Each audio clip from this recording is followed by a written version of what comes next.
On today's video, we're finally taking a look at the Shout Factory Kamen Rider Geats Blu-ray, as well as the new Kamen Rider V3 Blu-ray from Discotek, and comparing it to the Generation Kikaider DVD set. Let's begin. It's morphin' time!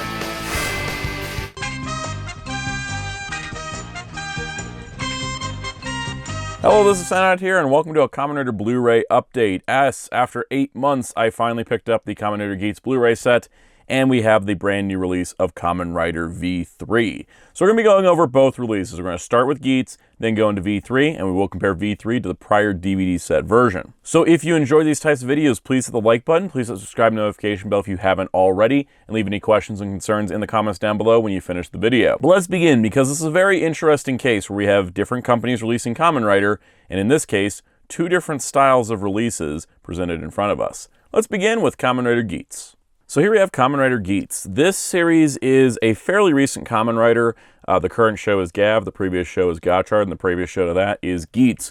When this did release, Gotchard was still on the air, so it was the prior Kamen Rider series.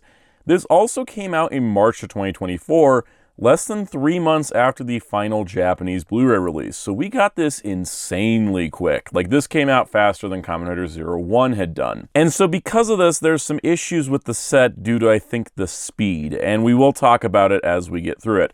First things first, absolutely my least favorite cover of all the Kamen Rider Blu-rays so far. And it's one very specific thing that I don't like about it. Let's recap here. The first Shout Factory release, Kamen Rider 01, you see we had the English logo, yes, as the name written twice, but it is the English logo, and they kept the English that was there. It is the main poster art for the series. For Kamen Rider Kuga, we got a kind of a weird Photoshop around a promotional image, and then the actual block text logo with the series logo. It was okay. It wasn't the best because it does not really look like a poster for the series. Kamen Rider Yuki looked really spiffy with this border around the image, once again a block letter text, and then the original logo as well as the character portrait. But then with Geats, it has this vibe, and that vibe is not one I particularly like. It follows a similar format. It says the complete series. It has the block letter text logo instead of, like, you know, a cool logo, because Toei doesn't make cool logos. It does have the original logo. Then it has this. This is the original poster for the series, but this is not a textless version that was given to Shout, because they still have all this Japanese text right there. And it looks really sloppy. It really does. And this carries forward into the menus of the discs, even still having this text. Like, did Toei really not give them a textless version of the poster, and could they really not find a textless version to use? And if that was the case, was there not some way to, like, get rid of that? Because it looks incredibly just, like, cheap and quick. And as we'll talk about, this set is neither. The other thing about this is the spine, I think, is totally fine with, you know, the block letter logo over the regular logo, which is sort of different than the other sets. Yeah, there was some consistency with Kuga doing that, and then Ryuki doing that, and then Geats doing that. And then with 01 being a little bit different, they're all vaguely the same. They're you know, in these thick Blu-ray cases that have stability issues. I've got clips busted on my 01 set. And you can see that they are, you know, together. They look fine. I guess I should do it this way. They look fine. They got the Kamen Rider roughly in the same spot. The formatting is just completely different on all of them. It's just the way that the packaging is done. Now, adding to this, on the back, you know, Kamen Rider Geats rampages on survival games, which is not, that doesn't make any dang sense, honestly. The copy text otherwise is totally fine to explain what the series is about. When this game is over, I'll be the winner. That is totally a line from the show. And then we got 3 screenshots back here. You got your aspect ratio, you know, your Japanese English subtitles, no English dub, and no bonus material. It is simply the series. You get, across the 8 discs, you get all the episodes of the show, and that's it. No movies, no specials, no bonus material whatsoever. So this has got 49 episodes across 8 discs. And then on the back side here, you've got a shot of Kamen Rider Geats Mark 9. Okay, quick correction. This is actually Boost Mark 3, not Mark 9. I kind of just glanced over it while doing the video, but this was a form that appeared at the end of one episode into the beginning of another and then was never seen again. Not, I think, the best image choice for this. The problem I have with this case, and you can see it, It's very obvious. The case, and this has been an issue like industry-wide lately, but I don't know what to do to fix it. It's just becoming a problem. Is that there's like oil and there's like grease, kind of like oily grease stuff on the case. And then it gets all over the discs, which you can see. There it is. It's all over the discs. So I'm always having to constantly like wipe and clean these disc cases out. And this has been an issue with some other Shout Factory releases, but this has been an issue like industry-wide where it's just like some QC problem where like it looks like it. I mean, it doesn't look clean. It doesn't look new. It looks like pre-owned and it's, you know, brand new. And then all this junk gets on the discs. Because Blu-rays are scratch resistant, it's easy to get it off of there. But if you just pop the disc in, you'll have some glitches like, I don't know, the menu not loading correctly, which is what I ran into on mine.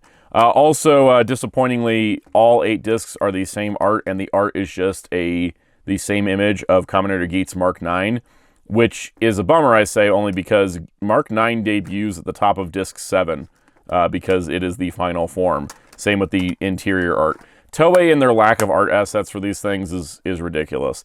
Let's take a look at the release itself, look at the menus, look at the disc, talk about the subtitles, the video quality, all that kind of thing, and then we'll talk about the elephant in the room. So every single disc menu for Geats is the same, so we're just going to look at disc 1. We got play all, chapters, and subtitles, and then a cropped version of the promotional art. I still can't believe they couldn't get a version without the text. Like, what are you doing, Toei? You won't even give your licensors versions that are, like, clean? Anyways, we got play all's the episodes, subtitles, which subtitles is just on and off, and then chapters is episodes. I don't know why it went with chapters and not episode select, but whatever. You can see the episode titles are written out here, no episode numbers. This is a consistent thing across all of the Kamen Rider and Sentai releases for Shout. I do wish they had the numbers, because I run a lot of shows off of what episode number it is, not what the title is, but I digress. The nice part about Geats and the way that the episodes are formatted is that each arc is numbered, so you still have sequence there. So of course, every disc has about 7 or 8 episodes. But let's take a look at what the subtitles are like. Don Momotaro jump scare. Yes, for some reason, and I'm not sure exactly how legally this worked out, the Superhero Time promotional bumper, which shows Kamen Rider Geats, Avatar Sentai Don Brothers, and later Osama Sentai King Oger, which I'll show that part in a later part of the series. Every episode starts with the Superhero Time bumper, because these two shows air in the same block. So despite the fact that they have not licensed Avatar Sentai Don Brothers, nobody has, they can still appear in the promo at the start of every episode, which is pretty neat. Like, I was going to make a joke about how the Don Brothers break all the rules, but then the King Ogers show up later, so, you know, it kind of works out. But it's just kind of wild, because usually when we get stuff for Rider, it's like just Rider, and stuff for Sentai is just Sentai. And every once in a while, something comes through on like a cross-promotion promo, and it makes it to an official release.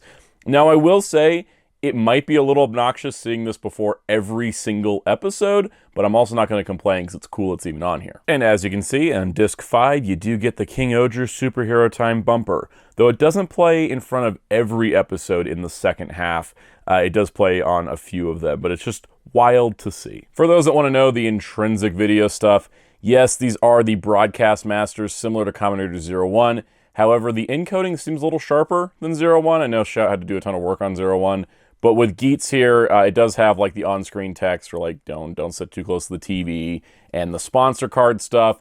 That is just, you know, it's going to be how it was for the broadcast master, not the Japanese Blu-ray master. But since this set came out 3 months after the Japanese Blu-rays completed, that's probably the reason why. Subtitles-wise, pretty good. Translation's pretty solid. It's what you see on the streaming release of the show as well. There is black bold shading around the lettering, which is really nice, as the white subtitles stand out really well from the screen. They don't blend in, which is really nice. On-screen text is translated, and it is done in a really cool way. This is similar to how 01 was done, where you did have, like, you know, the block text with the, you know, color-coordinated parts like that. So that's been pretty solid work. So if you turn the subtitles off, it doesn't take away the on-screen text, because the on-screen text is baked into the video file. That's just how it's done. Not ideal per se, but that is the way it is done. Also of note, the theme song does have its lyrics included at the top of the screen with a little musical note to let you know it's a theme song, and it's song lyrics, which is pretty nice. When songs appear in the series, you do have the song lyrics up at the top,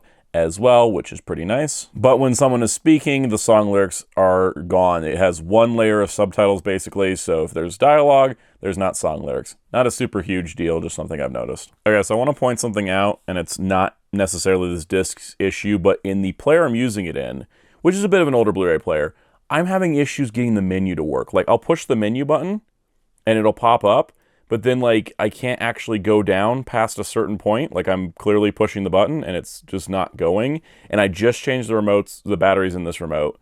And I was having an issue with the menu, like, getting stuck on the top. Like, it just was stuck there the whole time. And I don't know if this is an encoding problem with the player I'm using, because I put it in my 4K Blu-ray player, no problems. But I've been having issues, like, getting to... Yeah, see, like, it won't go to the next episode. And pressing enter, I had to press enter like 3 times to get it to work. And then now somehow I'm back on the main menu. It's very bizarre. I don't know if this is a disc issue. The disc was kind of smudged from the case and like the oil stuff. It works on the menu, but the pop-up menu with the episodes, I'm having issues with it working on this player. It is having issues on the other player, but like I cleaned the smudges and it wasn't. So it's just some weird encoding thing. Kind of reminds me how like 01 had this problem where like on most players it took like 3 or 4 minutes to load the discs. Like, I don't know what's going on with the encoding here, but it's not working consistently across all my players. All right, I'm having the same issue with disc 6. The menu does pop up. It just doesn't always like work consistently. As you can see, I can't get to the bottom. I can't get to the main menu because the top menu button is disabled and the menu disappears because it thinks I'm not inputting fast enough, and then it starts another episode. I don't know what's causing the menus to be so glitched, and I'm going to double check it before putting this into the video. All right, so here's the disc on my 4K player. I'm going to select an episode. I'm going to pick something like right in the middle, and then it's going to load up, and we'll pause it, and then we'll press the menu. And yeah, this actually works here. You can turn subtitles on and off. You can get to the main menu. Top menu is still disabled. It seems to work in the 4K player, but my older player, it just doesn't want to have the menu work, and considering there's no other menu, it's kind of a problem. All right, apologies for the awkward angle. Here it is on the PS5, seemingly working. Let's try an episode, pause it. Okay, and then the menu, yeah, the menu does work. So it's just that one player. I don't know if this is going to be like widespread, but it's something I thought you should be aware of. Okay, so here's my problem with this set and why it took me so long to get it. The list price is $100, and most places sell it for $80, with some places even selling it for $90 or even $100. The average price is $80 for this set. I was able to get it for $55 on an Amazon Black Friday deal, but that took 8 months for it to go that low. And here's the problem with that. The other Kamen Rider sets from Shout Factory are a list price of like $60, so you can get them down to like $40 usually on average. And with 01, it includes a movie. With Ryuki, it includes not only the series, but the movie, even the director's cut. Kuga didn't include a movie because it didn't have one, but yet it was also in that same like $60 range. Whereas this is $40 more expensive on the list price, and I don't see where the price came from besides the speed of when it came out. Is it a higher licensing cost from Toei because it was coming 3 months after the Japanese Blu-ray? Because in that case, I would have just waited. Because we're currently sitting here, it's been 8 months since Geats came out, and this is all we know of for Shout Factory and their Kamen Rider releases. They have not announced another one. There has been no hints at another one. None have popped up on streaming. We're still waiting for the original Kamen Rider, which Shout Factory has on streaming, to be released on a Blu-ray. But we don't know anything else, and I'm almost really concerned that the price point on this and like hardcore people like me not willing to pay it may have killed the Rider Blu-rays. And in that case, I don't think it was worth doing Geats this quickly out the gate. There's a lot of factors behind the scenes that I'm not privy to. I'm sure there's reasons for everything involved. But I will say that this gives me a similar vibe to the Gundam Witch from Mercury Blu-rays that I recently reviewed, where the price does not match the value of what's included. In addition to not just including any of the movies or specials, probably because it was just too dang soon, there's another issue of the fact that like the actual work on the disc is solid, but it's lacking in some flair. It's lacking in some like, you know, depth of detail. There's a lot of things that I feel like it is kind of a bare bones release similar to the other Kamen Rider sets, but it doesn't feel worth the value because it's $40 more expensive than those other sets. and it just doesn't feel like it's worth it. Now, that being said, if you can pick it up for around 50 bucks or less, like the other sets have gone for, totally worth it, because that's, I think, what the value of the set should be, is around the $50 range. So, you know, $60 list price, around $40 to $50, not $80, not $80 to $100. But now we got to switch gears. We got to go from Shout's release of Geats to Discotek's release of Kamen Rider V3. Now, Kamen Rider V3 came out at the end of November of 2024. We did not wait to get this one, not only because I think this set was worth it for the price it was being sold for, but because Kamen Rider V3 is my favorite Kamen Rider series of all time. So Kamen Rider V3 was the second Kamen Rider series after the original, and it is a direct follow-up and sequel. That original Kamen Rider show is available on streaming from Shout, but Discotek did make their Blu-ray with the intention of it being able to be watched after that official Shout release, which I appreciate. We'll talk about more of that in the disc itself. The cover art is fantastic. It really is bombastic and fun. You got V3, you got Rider Man, you got V3 on his bike, and Rider Man on his bike. Bright green colors. I love the logo treatment. They used the V3 from the original logo, but they added the Kamen Rider text, which looks great. From the spine, you got Kamen Rider V3 at the top, the Kamen Rider V3 logo, their Toku Time imprint label there, and the same spine on the other side. On the back, you have a double typhoon is about to ride on through, because the double typhoon is V3's signature belt. And you have a nice copy text for the series, as well as a ton of screenshots from throughout. One of the reasons why this is my favorite Kamen Rider show of all time is that it's in that early era where they could kind of do anything. The safety restrictions weren't there for certain stunts, so you get some kind of insane stuff. They're still trying to like work out exactly how Kamen Rider's format works, but it's a lot cleaner than the first Kamen Rider series where they were really just trying whatever they were doing. This feels more refined before things had to get safer. And I know that sounds kind of crazy. Of course, you know, you want stunt actors and actors to be safe on set. But I will say that this is sort of a flash in the pan moment in time when they could do some of the craziest stunts you'll see in Kamen Rider history. And I think that does elevate the experience. In addition to the way the storytelling works, this is what introduced the 2-episode format that most Kamen Rider shows have used over the years, where it's a story that carries over 2 episodes, and that's where it started, was Kamen Rider V3. In addition to a rotating cast of villains to keep it fun and exciting throughout the entire run. Plus, the storyline with Rider Man pretty much influences every other secondary Rider storyline going forward. The inside cover here, of course, we got Kamen Rider V3 and Rider Man. Same back, same spine. Popping the case open, got a nice shot of V3 on his bike, and then the Kamen Rider V3 logo in the back. On the disc, it's disc 1, which has got episodes 1 to 14. Got V3 on the bike, V3 himself.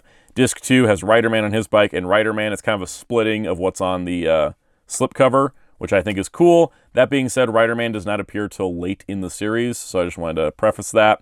We also have V3 and Rider Man on this disc, and then the final disc has V3, Kamen Rider 1 and Kamen Rider 2, respectively, looking at a, I don't know what they're looking at, but it's there, it's from the back. So they did the best they could with the limited assets that Toei had available for them to use. And overall, it just looks fantastic. Now, that being said, we do need to take a look at the discs themselves. Does it hold up to the quality standard we expect from Discotek's Tokusatsu releases? Well, it's time to find out. Alright, here we have disc 1 for Kamen Rider V3. The main theme song for the series is playing, and this iconic shot of V3 is right there. I really love the menu design, having the red banner around the black bars. It matches kind of the style of the logo, and I really do appreciate that. So, of course, we got play all, we've got our episodes list, and we have subtitles. Subtitles, of course, just on, off. And then the episodes, as you can see, there's the first 14 episodes. That allows you to kind of get to the end of an arc, which is really, really cool. Okay, so let's talk video quality. This is a 1973 Toei show shot on 16mm film that has gone through many generational copies. It does not look as sharp or as clean as some of the later shows, the 80s shows or the modern 2010s shows that we've seen on Kamen Rider Blu-rays. That, however, is not a knock against Discotek Media. This is just what Toei's Blu-ray master looks like, and seemingly is the best it is going to look. It is from a rough era of production in terms of a lot of different things, so visual quality, it's not going to be as sharp or as clean as things that came later. As a tradition with Discotek, the title does have the Kamen Rider written into a subtitle, and that subtitle does disappear when you turn the subtitles off, so it's not burned into the screen, but it does match the font and styling. The theme song lyrics are there in a blue text, italicized along the bottom, during the opening title sequence. For title cards, the font is done in a similar style to match what is being presented on screen. This also goes for the next episode previews, which has the next episode as well as the yellow text here. The font styling is your standard Discotek for older series, which is the yellow text as well as the black outlines, so it's very easy to read, very nice to read. Also, special care was done with the translation and subtitling to make sure it matched consistently term-wise with Shout Factory subs for the 1971 Kamen Rider series. So for example, Riders number 1 and number 2 is the way they styled it there. It's styled the same way here. Since this is a sequel, I really appreciate Discotek going that extra mile to make sure the subtitles are consistent with the prior official release of the series that comes before this. It makes for a cleaner viewing experience. One thing I also appreciate, which is the quality of life feature, if you press the next chapter button when the theme song starts, you skip the theme song sequence and go straight to the episode itself, not jumping further ahead, which is really great, and I like that. Here's the Disc 2 menu for Kamen Rider V3. The first ending theme is playing, and then you can see a nice shot of Kamen Rider V3 and a similar menu style to what we saw before. Plus, this contains episodes 15 through 28 of the series. So, Disc 3's menu has a shot of V3 on his bike, the theme song of the series is playing, and this contains episodes 29 through 42. I did just want to highlight one of the things I love about this series is some of the stunts are insane, because they didn't really have safety restrictions, it seems, and one of them is Hiroshi Miyauchi performing as Kazame Shiro, riding a motorcycle, which is moving in this shot, balancing on it, and still doing his henshin pose. It's incredible. It's incredible what they were able to do on this series. Alright, Disc 4 has an image of Kamen Rider V3 and Rider Man, and the second ending song for the series is playing. This contains episodes 43 through 52, plus the bonus features. So for extras, we have a lot. There is an interview with Hiroshi Miyauchi, who played Kazame Shiro. You have an interview with V3's suit actor, Tetsuya Nakashiki. You also have a dual interview with, of course, Hiroshi Miyauchi and Tetsuya Nakashiki. There's a memorial roundtable of several members of the cast, a Hiroshi Miyauchi Hawaiian interview, which is an interesting thing we'll talk about, a series preview, vintage product commercials, US Blu-ray trailer, liner notes, and a photo gallery. Let's go through them. The interview with Hiroshi Miyauchi was conducted for the Japanese Blu-ray release of the series and is presented here fully subtitled, all 18 minutes and 41 seconds of it. Tetsuya Nakashiki was also interviewed for that same Blu-ray set, and that is another 19-minute interview. The dual interview is both men speaking about the series, talking with each other. They talk about how it's more of just a chat as opposed to a more structured interview, and this is a 26-minute feature. For the Memorial Roundtable, it starts with a panning of the poster for the V3 box set for the DVD, which is where this is from, and I appreciate the Discotek subtitled the on-screen text for this as well. So the Memorial Roundtable is an older interview, like it's from 2002 when the DVD set came out as opposed to the Blu-ray, and this is a 40-minute feature featuring many people from the cast. So of course we have Hiroshi Miyauchi, as well as many people from crew to cast who were in the series and worked on the series. It's a really cool feature. The Hawaiian interview was an interview that was done with Hiroshi Miyauchi when he was in Hawaii, and this is a 29-minute interview feature. This one seems kind of familiar to me, so we'll talk about that in a little bit. The series preview is a 22-second preview that played at the end of the last episode of Kamen Rider from 1971, and it is preserved here as a preview for the series. And in the world of crazy crossovers, there's Mazinger Z and Kamen Rider V3 in a product commercial. This is just a compilation of commercials. They're in various quality, and they were from the Japanese Blu-ray release. The US Blu-ray trailer, of course, is the trailer for this specific release. The liner notes is a series history and talking about the series in depth and how it came to be and everything. It's written by Mike Dent, who's very knowledgeable in these things, and is 22 pages of notes about the series' background. And the photo gallery is 45 pages of different photos from the production, from the history, some really nice still shots, beautiful stuff, and I love that Discotek pretty much always includes liner notes and photo galleries with their Tokusatsu releases. So that's a lot of extra features on this release, and it's absolutely incredible what was included. Now, wasn't there a previous release of Kamen Rider V3 that had its own set of extra features? I think it's time to talk about some comparisons between this release and the prior Generation Kikaider DVD. Alright, now it's time to do a comparison that not many people can do, the comparison to the Kamen Rider V3 DVD set from Generation Kikaider. Generation Kikaider was a company in Hawaii who was licensing the shows that they enjoyed on TV that were brought over for people who had moved from Japan to Hawaii, and they had several shows. Kamen Rider V3, Kikaider, there was Inazuman, and several others. And so they were working on licensing and subtitling to bring the shows back out for those fans. Now, because of this, the company behind it, JN Productions, which is a translation company, was kind of just doing this little offshoot thing. They had an office that you could visit at the time they were open, and it was just a little section of their office for their translation work. Wonderful people that did a lot of passionate work. Now, Generation Kikaider did close down, which is probably what led to Discotek being able to get Kamen Rider V3 as well as Kikaider. And so a lot of comparisons will be made, of course, from this DVD set. Now, this DVD set did come out in 2004 and had a retail price of $150, which was always a lot. The reason why the price was so high was because the licensing cost was a burden on this small company putting this out, and so they basically had to get as much money as they could from each set, and it was made for die-hard fans. Now, I do have the set, of course, and this is the set that I, have cherished for years, and it was the only Kamen Rider show on disc in North America for the longest time until we started getting stuff from Shout and Discotek. Now, that being said, if you don't have this, I'll say it right away, the Blu-ray is a significant upgrade in every capacity from video to audio, and the Blu-ray does have a lot of bonus features as we looked at. However, there are some features that did not make it over from the Generation Kikaider DVD.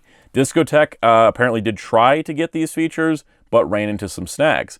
However, which one bonus feature carried from this set over to this one, we'll have to take a look and find out. What's really cool, though, is that this set still has a distinction of having some unique bonus features, and so for those of us that have it, I'm definitely not getting rid of it. I think a lot of people aren't going to get rid of their DVD set because of those bonus features. But for those that don't have this set, you're not missing anything too significant for the average viewer. The cool part, too, is that this was a 6-disc set. I just wanted to kind of show it off a little bit. I've shown it in the past. But you can see we got, V3 and Kazami Shiro, and then another shot of V3 and V3 on his bike, and then 2 of Rider Man. It's a really nice set. It just was always more expensive than most people could afford, and that's understandable. So let's take a look at the bonus features. Let's take a look at the contents of the DVD set and see what carried over and see what didn't. Now, the DVD menus for the Generation Kikaider DVD of Kamen Rider V3 were a lot more elaborate, being fully animated and very flashy, which I do appreciate, but isn't super necessary in the modern day. It's like you mostly just want a menu that can navigate things, and Discotek does a great job. But the V3 DVD menu here is pretty intense, but kind of cool at the same time. One of the things from the DVD era that you don't need in the Blu-ray era, it's more like just get to the point, is they would have the episode description as well as chapter markers on an individual menu for each episode. Okay, so we're going to use this as our test bed for comparison. This is Kame Bazooka saying die 1 and 2, as opposed to the version from Discotek where they used Riders number 1 and number 2 to match the Shout Factory subs. So these are different subtitles. The Discotek ones are new, pretty much from the ground up as far as I can tell. Also, the Generation Kikaider DVD used white font subtitles with black backing as opposed to the yellow that Discotek does. I actually kind of like the yellow for older shows. Now, in general, the transfer on the DVD was good for the time, but there was a lot of things like this where you'd have like film edges not cleaned up and just general early DVD stuff. The Blu-ray master, while doesn't look like a massive significant improvement because of the age of the film and the nature of how Toei and Ishinowari Productions has stored the masters, it is still an upgrade. I still think overall it looks and sounds better, especially because it doesn't have things like this, which are only in a few frames, but still kind of distract when you get some weird flashing and popping while you're watching a sequence. The Blu-ray is definitely a visual upgrade from the DVD. Now, in terms of bonus features on the DVD set, they're spread across the series. Disc 1 contained 3 features. The first one, Factoids Episode 1 through 9, was a feature that they included for every single episode, fully detailed liner notes about each individual guest star and their background and their history of how they got into being in the show and talking about other roles they'd been in and every little, such minute detail that for the majority of the audience, they're never going to read.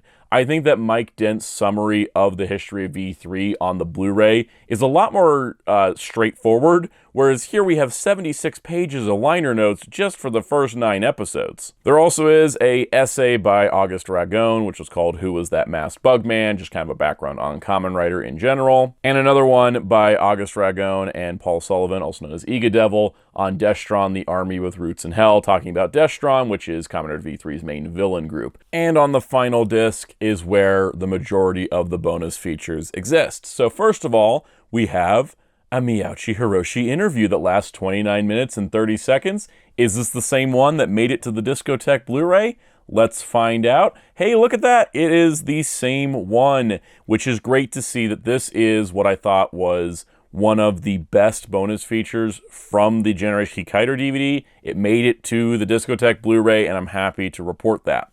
Also, I believe the subtitles are a little bit different. Let's take a look at what the Discotek subtitles looked for this line. They may have re-subtitled it, but I am really happy that this interview made the jump from the DVD to the Blu-ray. All right, some other bonus features. We have character profiles with sound, which is kind of a neat thing where you get character profiles for all the characters, and then it'll actually have like sounds of their voice lines and stuff.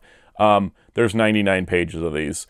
Generation Kaider went hard with this set, okay? They just went all out. There's Kamen Rider V3 Karaoke, which allows you to play the songs without the lyrics included, and they'll put the lyrics on the screen, so that way, and you also have the option of turning the vocals on and off so you can learn how to sing all the songs. There's a Kamen Rider V3 trivia quiz, and this is basically just a quiz where you can answer questions after you watch the show and see if you remembered anything. There's also a cast and staff list for all the credits for the series, which is really nice. There's a promo, a coming soon promo for this release, as well as DVD recommendations, and that is basically advertising the other Generation Kaider DVDs that they had at the time. Now, one last thing I wanted to mention about the DVD set, which was a intentional choice they made that Discotek didn't need to replicate, and it's fine that they didn't, but the subtitles have options. So instead of just having subtitles on and off, this release went for English, English expletives deleted, and then none. So expletives deleted just basically would take out any of the dams or the hells or anything like that. And the idea was that if somebody was showing the Kamen Rider V3 series to their kid, because it was like, oh, I watched this as a kid, but they wanted to kind of get the language cleaned up, they had that option. It's not something we need nowadays. You know, I think most kids can handle that if they're able to handle watching a 1970s, you know, Japanese superhero show. So it's just one of those things, not super necessary, but it was kind of neat that they did that at the time. So now when it comes to pricing, of course, this was a $150 DVD set. How much was this Blu-ray? Well, it has a list price of $80, and places like Crunchyroll Store are selling it for $60. That feels totally right. There's bonus features, it's an entire show, it's beautifully and lovingly done, and I think about $50-$60 for a Kamen Rider show is not too bad. It's what I would have liked to pay for Geats, not $80. So it's nice to see the consistent pricing, especially because it's around the same price as Discotek's other Kamen Rider sets, which of course include Kamen Rider Black RX and Kamen Rider Black. So we have 3 series from Discotek on Blu-ray. Now there is a significant gap between these in air date. There was, of course, Amazon Stronger, Sky Rider, and Super 1, plus the Zaycross TV special before you get to Kamen Rider Black. But V3 here is presented quite well and goes alongside those, which is really, really cool to see. Now, there is one thing missing from the V3 Blu-ray set. It's consistent with what was missing from the Black and Black RX sets. V3 had a theatrical movie, and that is not included. V3 versus the Destron Mutants, but that was also not included on the Generation Kaider DVD, so I don't think it's a Discotek problem. I think it's a Toei problem. But hopefully maybe one day we'll see like a Kamen Rider movies collection from Discotek the way that they're doing the Digimon movies. So with that said, I think this is an absolutely fantastic release, packed with bonus features, the best video and audio quality we're going to get for the show of its age, and I think overall I highly recommend it. Now, of course, this goes into the overall Kamen Rider collection. We have the 3 Discotek releases, we have the 1 Media Blasters release so far, and then we have the 4 releases from Shout Factory of the modern shows. So we've got kind of an interesting thing going on here where there is essentially, it's like the Showa era series, Discotek's got those covered. The weird movies in between things, Media Blasters has that covered. And then Shout's been covering the Heisei and Reiwa stuff. So we got 2 Heisei, 2 Reiwa. We got the Heisei movies from Media Blasters, and then these 3 Showa series. Now, the awkward part is that Shout Factory already licensed and subtitles all 98 episodes of original Kamen Rider, so if they do a set, it's going to look like a little weird on the shelf, but that's not a big deal as long as they make a set. It's a little bit weird that we've already got V3 from another company, and yet Shout hasn't released their release of the first series. So hopefully something can get worked out in the future. But that's our current collection of Kamen Rider on Blu-ray in North America, and that's pretty cool. Now hopefully fans in Europe and the UK will get their releases at some point because a lot of these things are region A only. So that's our current Kamen Rider Blu-ray update. Of course, we hope there is more in the future. All we know about at the moment is that Media Blasters is doing 2 more Kamen Rider movies, hopefully next year. They still got to put out a corrections disc for the Kamen Rider trilogy. If you didn't catch that story, go check out my Kamen Rider trilogy Blu-ray review video. But other than that, there's more Tokusatsu Blu-rays. There's some Ultraman stuff I need to cover. So be sure to hit subscribe and the notification bell if you haven't already so you don't miss out. Hit the like button if you haven't already, and please leave any comments, questions, concerns. But on that note, if you want to continue the conversation, join our Discord server in the link below. And you can also join as a channel member to help support the channel to continue doing videos like this. You can get perks like early access to videos, member-exclusive live streams, and special shoutouts. Let's give some special shoutouts to our channel members. Special shoutout to our channel members: Captain Tiers, Spin-54, Toma K, Masterben95, Jamie's World, Forever1000, Bendon Odinson, Little Gamer Leveler, Brogu, Alexander Flights, Juan Bad Day, Cajun Kaiju, Liam Peterson, Cam Strickland, Taran Eason, Shane Zero Mac, FKA, Colbot Axolotl, David Cook, Jay Wyatt, Jeremy the NES Rookie, Izuto727, Flexible Figures, Kustav, Critical Smash, Carlos St. Hilaire, Kakikaku, Travis, Curse0529, Leonardo7447, Stay at Home Meatbag, Alvaro Gomez, Philip Ceruno, The Matcha Den, AG Lee, CJ Centron, and Rebecca. If you so wish, I'm on social media at Blue Sky and Instagram at Soundout12. My awesome graphic designer is on Blue Sky and Discord at DarkClaw643. And you can find Hero Club at HeroClub.com for Tokusatsu interviews, news, reviews, and more. And until next time, this is Soundout saying, Henshin V3, ready, fight!